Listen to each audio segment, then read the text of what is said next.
در خدمت یکی از رتبه‌های برتر کنکور سرکار خانم مهدیه علمداری هستیم. سرکار خانم سلام، وقتتون بخیر باشه. لطفاً برای بیننده‌هام خودتون رو معرفی کنید. حتما سلام، وقتتون بخیر، خسته نباشید. مهدیه علمدار هستم، دانشجوی کارشناسی دانشگاه ولیعصر و با رتبه 118 کنکور الان باهاتون صحبت میکنم و امیدوارم بتونم تجربیاتمو در اختیارتون قرار بدم. بله، سرکار خانم زمان درس خوندن شما از چه تاریخی بود تا چه تاریخی ادامه داشت؟ زمان درس خوندن من سال دهم که دیگه وارد رشته حسابداری شدم شروع کردم و اینکه دیگه کلا یه علاقه‌ای به رشته حسابداری پیدا کردم. اولش چی راجبش نمیدونستم قبل اینکه ورود کنم بهش. به مرور زمان علاقه ایجاد شد و دیگه هی درس تخصصی مخصوصا خیلی میخوندم.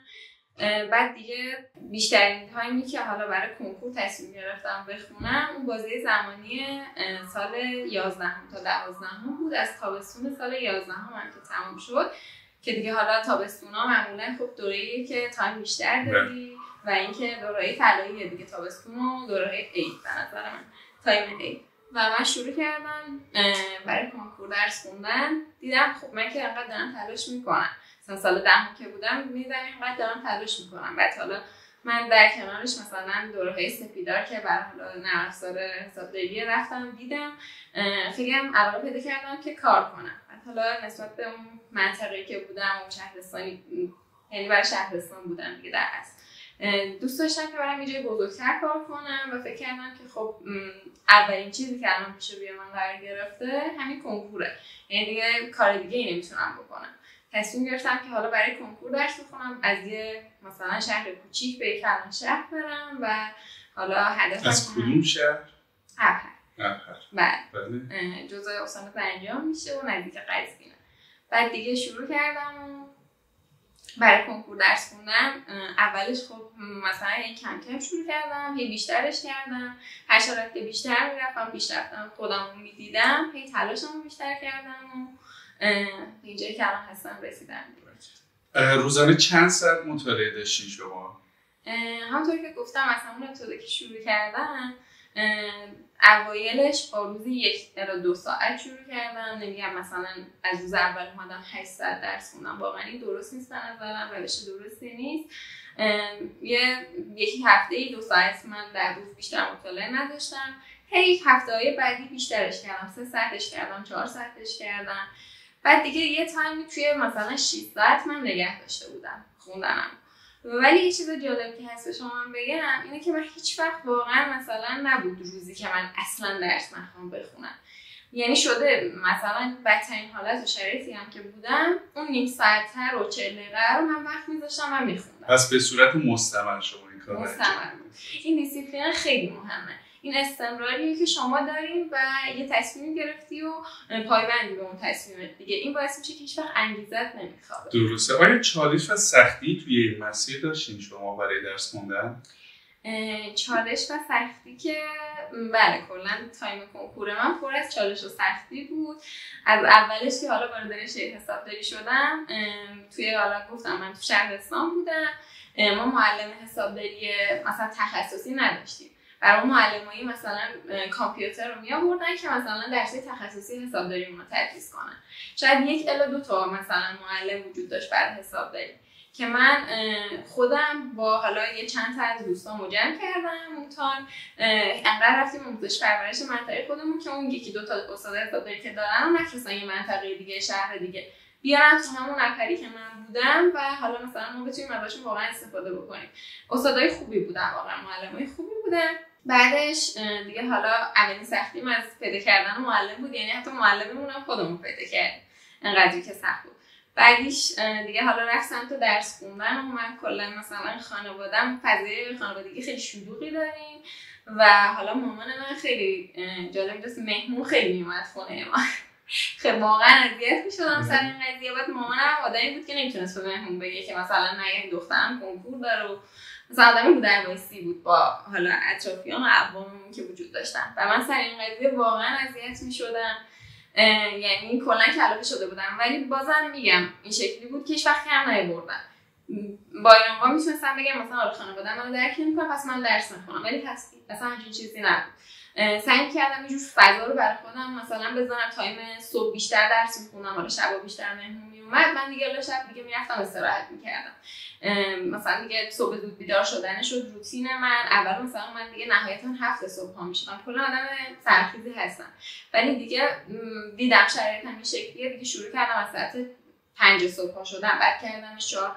اواخر کنکورم من دیگه واقعا 1-2 ماه کنکورم کلا ساعت 4 صبح پا میشدم و حتی بعد کنکورم دیگه روتین شده بود که حتی الان مدتم بعد 2 سال 3 سال که گذشته دیگه یه جور عادت شده دیگه. همچنان همین 4 صبح همچنان واقعا دیگه یه باشگاه 5 صبح یه کتابی هست همون سبکی رو دارم من پیش میرم، واقعا ازش راضیم.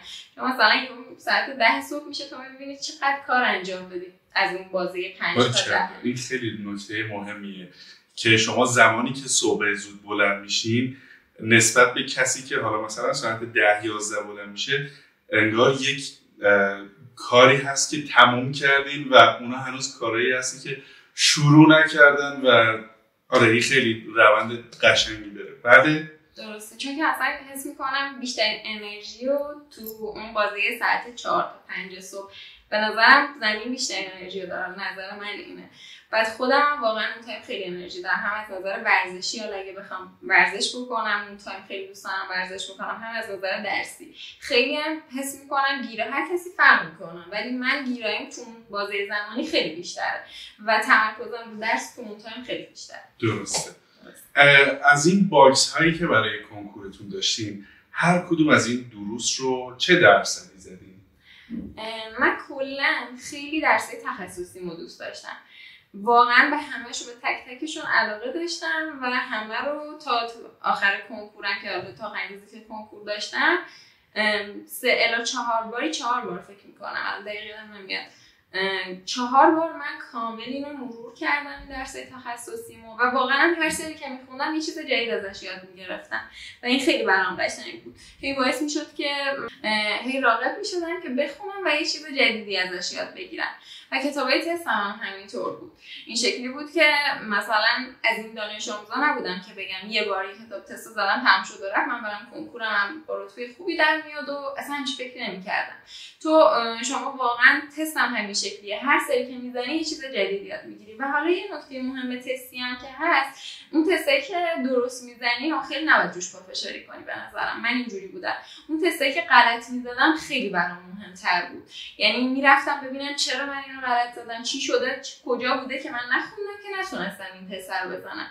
و اینکه خیلی رو تستایی که غلط میزدم فوکوس میذاشتم و اونا رو کلا دورش خط میکشیدم. حتما سری دوم که دوباره اومدم برای مرور که تست بزنم مثلا همون پودمانو، اون غلطامو بیشتر مثلا بهش دقت می‌کردم و این خیلی مثلا به درد من خورد، خیلی بهم کمک کرد. حالا درصداتون رو یادتون میاد برای کنکورتون؟ درصدای کنکور من آزمون میدادم یه 7-8 ماهی و هر تایمی که مثلا اوایل درس تخصصی 80% در میومد، 90% در میومد، ولی من اون 100% رو می‌خواستم. یعنی شکلی بود که هفته بعد تلاش می‌کردم و واقعا هم میشد. مثلا دیگه 2-3 هفته بعد خب اولش که آزمون میدی دستت نیومده مثلا آزمون دادن، ولی 2-3 هفته بعد که گذشت واقعا دیگه من دستم اومده آزمون دادن، زمان کمی آوردم، اون اومدم برنامه‌ریزی کردم براش، نشستم یه برنامه‌ای برای آزمونام چیدم و حالا من تایمی که مثلا آزمون دادم مدرسه هم در کنارش میرفتم. بچه‌ها بعضیشون فکر میکنن که اگه مدرسه برن خب دستشون بساس نمیتونن برای کنکور بخونن، اصلا اینطوری نیست.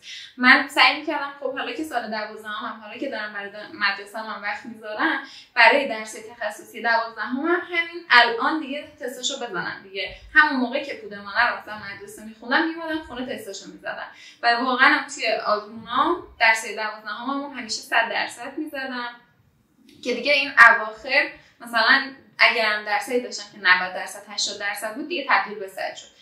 یعنی درس تخصصی خوب بود، درس عمومی هم یه چیز معمولی بود، حدود 50 الی 60% مثلا ادبیات دینی میزدم، ببخشید ادبیات هم خیلی زیاد جالب نبود، مثلا 20 الی 30% میزدم. ولی خب مثلا تازه شروع کردم، یعنی کلا به ذهنم نرسید، اصلا دوست نداشتم که عمومی بخونم. من مثلا 2 ماه آخر کنکور فقط درس عمومی و همیشه شایستگی فنی پایه و شیمی و فیزیک و اینا رو من فقط 2 ماه فرصت داشتم که بخونم. دیر تصمیم گرفتم براش. ولی همون یه درصدای ریزی هم که ازش تو کنکور زدم باعث شد من به اینجایی که الان هستم واقعا برسم. اینکه درس‌های عمومی رو سریعا وارد مسیر کنکور کنی، آیا تصمیم خودتون بود یا از کسی مشاوره گرفتین؟ من همونطور که گفتم از همون تابستون سال 11 که شروع کردم اصلا به ذهنم نرسیده بود که حتما بیام مثلا درس عمومی رو واردش بکنم و اینا. کلا اون 3 ماه فقط من تخصصی خوندم، بعد تایم دوره مدرسه‌ام فقط دوباره تخصصی خوندم، یعنی هنوز اون تصمیم رو نگرفته بودم اونو وارد کنم که حالا اشتباه من بود. اگه اونا رو وارد می‌کردم زودتر باعث می‌شد رتبه خیلی بهتری از الانی که هستم داشته باشم. ولی مثلا اینو میگم که حالا بقیه که میخوان از تجربیات من استفاده کنن اشتباه انجام ندن واقعا. بعد من 2 ماه مونده بود به کنکورم تصمیم گرفتم که مشاور بگیرم. هر کاری می‌کردم انگار این درس عمومی رو چون خیلی دوست داشتم علاقه بهش نداشتم، تو ذهنیتم این بود که فقط باید تخصصی بخونی، نمیتونستم وارد برنامه‌ریزی روزانه‌ام بکنمش. تصمیم گرفتم که مشاور کنکور بگیرم و اون بیاد برای من برنامه‌ریزی کنه و درس عمومی رو توش جا بده، که اینجا باعث شد که من گشتم یه مشاور خیلی خوب پیدا کنم. متاسفانه حالا مشاورای کنکور هنرستان خیلی تعدادشون کمه، ولی من حالا تونستم بهترینشون انتخاب کنم. خانم چراغی واقعا به من خیلی کمک کرد، یعنی این شکلی بود که اگر من یه روزی واقعا حوصله درس تخصصی خوندن داشتم ولی درس عمومی رو نداشتم، علاقه‌ای بهش نداشتم، خانم چراغی یعنی جورایی هی منو راغب میکرد که برم و درس عمومی بخونم. هی بهم میگفتش که اگه مثلا نخونی احتمالی که در نیای هست، واقعا هم احتمالش هست اگه کنکور سخت باشه تو شما نتونی درس تخصصی بزنی، حداقل اون عمومی اگه راحت باشه یکم خونده باشی میتونی مثلا اونو بزنی. به خاطر همین خانم چراغی رو انتخاب کردم و اون برنامه‌ریزی که کرد خیلی به درد من خورد. من تو کنکور مثلا نسبت به چیزی که خودم بودم واقعا 30-40% عربی زدم و 60-70% دین زدم، به من خیلی کمک کرد. واقعا ازشون واقعا تشکر میکنم، خیلی بهم کمک کرد تو این شرایط. فرمودین که دانشگاه ولیعصر درس میکنین، نظرتون درباره هم دانشگاهی‌ها، نظرتون درباره اساتید ولیعصر چی هستش؟ دانشگاه ولیعصر من اولش که داشتم بین ولیعصر و شریعتی انتخاب میکردم، کلا موقعیت مکانی خیلی برام مهم بود، چون هدفم این بود که از اول که وارد دانشگاه میشم سر کارم برم باش. و حالا همین خانم چراغی که هم تو قضیه درسای عمومی و پایه بهم کمک کرد، از نظر این راهنمایی‌هاش هم چون خودش هم ولیعصر میخوند خیلی تونست بهم کمک بکنه. ایشون به من گفتش که اگه واقعا هدفت اینه، چون اون هم ولیعصر رو دیده بود هم شریعتی و من موقعیتش رو نداشتم بیام تهران و مثلا بیام اون محله اون اطرافی اون دانشگاه رو ببینم و طبق اون تصمیم بگیرم. ایشون راهنمایی کرد، گفتش که من چون خودم هم سر کار میرم بهترین حالا موقعیت براتون همین ولیعصره. واقعا هم جاییه که مترو خوره و کلا مسیرش مسیر راحتیه نسبت به دانشگاه شریعتی و خب وقتی میخوای انتخاب کنی به نظرم همه این چیزها رو باید مد نظر قرار بدی. حالا اون تایمی که ما بودیم بهمون گفتن شریعتی خیلی بهتر از ولیعصر، ولی من الان که وارد شدم و جفتشون رو دیدم، حالا شریعتی و ولیعصر رو این شکلی دارم میسنجم، نگاه میکنم میبینم که ولیعصر خیلی بهتر از شریعتیه. حالا هر کسی تصمیمش فرق میکنه، یه سری اولویتاشون در اصل فرق میکنه، یه سری فقط میخوان درس بخونن میتونن برن شریعتی، ولی کسی که میخواد هم کار کنه هم درس بخونه به نظرم ولیعصر جایگاه خوبیه برای اون شخص. و حالا هم دانشگاهی هم که اگه سوالی که پرسیده بودین، واقعا من تو جایی که بودم تنها کسی که درس میخوندم حالا تایم که دانش آموز بودم خودم بودم، یعنی رقابت زیادی وجود نداشت، یعنی دوست داشتم کسایی رو ببینم که از من بالاترن یا در سطح خودمن و حالا دیدم بهترین موقعیت برای من همین تهرانه، چون خب تهران شرایط درس خوندن خیلی بهتره، استادای حسابداری خیلی بیشترن، تو شهرستان خیلی کمترن، بچه‌های درس خون داره واقعا، واردش که شدم دیدم. حالا از شهرهای دیگه هم خب مثلا وقتی شما میرین دانشگاه تاپ کسایی رو می‌بینی که در سطح و لول خودتون چه بسا بالاتر از خودتونن دیگه، و واقعا برای من همچین موقعیتی پیش اومد وارد که شده بودن کسی بودن که از منم بهتر بودن. حالا من تلاش کردم، نمیدونم چرا موفق بودم حالا تا به اینجا، ولی تلاش کردم که خودم به سطح اونا برسونم. این باعث میشد که من هی بیشتر پیشرفت میکردم. از نظر دانشجو هم دانشگاهی هم خیلی واقعا بهم کمک کردن، چون کلا شخصیت رقابت پذیری هم دارم، دوست دارم که با بقیه رقابت سالمی داشته باشم، خیلی برام خوب بود. اساتیدم که واقعا الان من هر سوالی هم تو سر کارم داشته باشم یا حالا هر سوال حسابی داشته باشم واقعا کمک کنن. اساتید خیلی خوبی دارم. من مثلا تو همون جایی که بودم معلمایی داشتیم یه سطح معمولی داشتم، ولی اینجا واقعا اساتیدی هستن که سطح لول علمی حسابداریشون به شدت بالاست و این خیلی خوبه واقعا. از معدلتون بگین و نوع درس خوندنتون توی دانشگاه. کاردانی و کارشناسی که کلا بر اساس معدل بود، به خاطر همین خیلی برای من این قضیه مهم بود. واقعا میدیدم یک سال تلاش کردم برای اینکه به تهران برسم. خب خیلی حیفه من الان بخوام تو کاردانی ول کنم و نخونم کارشناسی قبول نشه. به خاطر همین از همون اول که وارد کاردانی شدم تصمیم گرفتم، مثلا علاقه‌ای هم که به رشته حسابداریشان درس تخصصی حسابداری داشتم خوندم، در کنارش دیگه الان تصمیم گرفتم عمومی و پایه هم بخونم که معدلمو بکشه بالا. خب درس عمومی توی دانشگاه خب زیاده واقعا. دیگه اون موقع تصمیم گرفتم که حتما بخونم معدلم بره بالا و حالا تا یه حدودی هم موفق بودم. معدلتون چند شده الان؟ معدل کل کاردانی من 1965. بله. واقعا براش تلاش کردم، راضیم از این تلاشی هم که کردم، چون هدفم واقعا تو تهران موندن بود. هی می‌دیدم که جایگاه اجتماعیم داره میره بالا، با آدمای خیلی خوبی در ارتباط میگیرم، باشون آشنا میشم. خب واقعا می‌دیدم اینجا برام جای پیشرفت داره، چرا نمونم؟ انقدر براش تلاش کردم. درس خوندم، کارشناسی هم قبول شدم و حالا خیلی واقعا از این تصمیمی که گرفتم راضیم. بین هنرستان و نظری چرا شما هنرستان انتخاب کردین؟ من تایمی که انتخاب رشته‌ام کردم خیلی جالب بود. بین واقعا هنرستان و نظری مونده بودم. اصلا تصمیم گرفتم به خاطر اینکه یکی از دوستام داشت میرفت رشته تجربی، منم تصمیم گرفتم برم رشته تجربی و یه هفته رفتم و اونجا بودم، ولی دیدم واقعا من متعلق به اونجا نیستم. دوست دارم، یعنی شخصیتم جوریه که دوست دارم تک بودی بودن رو دوست نداشتم. 50% کار باشه ولایتم 50%. یعنی اعتقاد شما این هستش که کسایی که نظری دارن میخونن انسانای تک بودی هستن؟ بیشترشون همینه. چرا؟ فضا براشون کمتره. اونا فقط دارن تئوری میخونن و عملی چیزی یاد نمیگیرن. یعنی 7-8 سال طول میکشه که اینا حالا بخوان تازه تئوریاشون تموم بشه، دکتراشون بگیرن، تازه وارد کارآموزی میشن. ولی ما همون تو همون ابتدا توی هنرستان من دیدم کارآموزی وجود داره، برای کاردانیشون کارآموزی وجود داره، برای کارشناسی کارآموزی وجود داره. وقتی این چیزا رو میبینیم فهمی که پس تو میتونی تو همین 3 مقطع، همین 1 ماه کلی باعث میشه تو تجربه یاد بگیری. وقتی همین چیزی تو این رشته وجود داره چرا نه؟ و حالا اون موقع من راجع به هنرستان خیلی نمیدونستم، بیشتر رشته نظری با بودن دیگه. ولی رفتم اونجا تو حالا تجربی که داشتم میخوندم دیدم واقعا برای این رشته ساخته نشدم. دوست دارم که سر کارم برم، فقط دوست ندارم درس بخونم. این باعث شد که دنبال یه رشته‌ای بگردم که بتونم از همون ابتدا کارم بکنم. من پسرم در خارج از ایران زندگی میکنه، بعد خیلی من از تجربیاتمون میتونستم اصلا استفاده میکردم از تجربیاتش. همین برای انتخاب رشته‌ام زنگ زدم بهش، گفتم من واقعا دوست ندارم تجربی درس بخونم. اونم بهم گفتش که اصلا کشوری که اصلا آلمانه. بعد اونم بهم گفتش که اصلا اینجا رشته فنی رو هوا میزنن. واقعا رشته فنی خیلی هم براشون ارزش قائلن، همین که خیلی میتونن پیشرفت کنن. خودش هم رشتهش برق بود و الان اونجا یه شرکت برق داره تقریبا.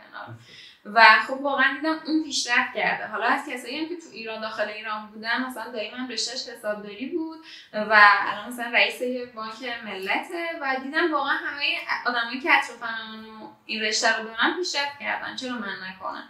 چرا من انتخابش نکنم؟ و حالا یه خوبی هم که حالا خانواده من داشتن این بود که اصلا بهم گیر ندادن که حتما رشته نظری برو. واقعا ازشون ممنونم.